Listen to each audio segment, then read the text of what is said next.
ये आसान नहीं है। क्यों, तुम्हारे लिए भी मुश्किल होती है क्या? क्या कहा?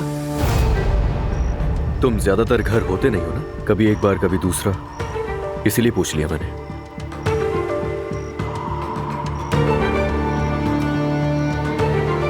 अजलान, तुम तो बहुत समझदार हो ना।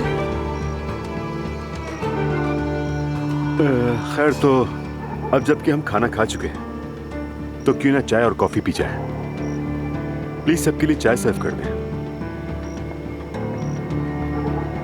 दुआ, मेरी बेटी कैसी है? अगर वो ठीक ना होती तो मैं यहाँ ना होती अजलान। और वैसे भी अदालत की अगली तारीख मिल जाने पर खुश होने की जरूरत नहीं है तुम्हें। मैं अपना इरादा नहीं बदल रही। क्या पता इरादा बदल जाए बाद में तुम्हारा, किसी को क्या मालूम।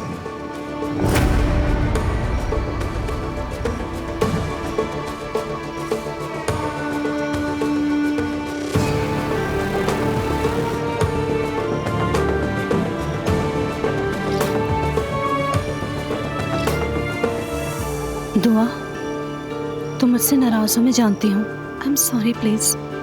लेकिन देखो, दूसरी तरफ तो मेरा भाई था ना। आप ठीक कह रही हैं नूर आपा, मैंने कब कुछ कहा? आपके लिए बेहतर है कि आप अपने भाई का ही साथ दीजिए। मैं आ गई हूँ।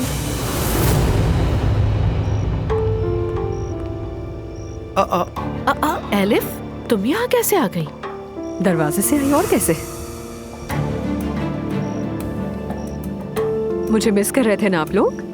हाँ नाइला, तुम तो वाकई प्रेग्नेंट लग रही हो यार, लेकिन अच्छी लग रही हो। बहुत देर से आई एलिफ साहिबा, हमें तो लगा था कि आप नहीं आएंगी। हाँ, लेकिन मैं आखिरी मोमेंट पे डिसीजन लेने वाली औरत हूँ। अचानक मूड बन गया।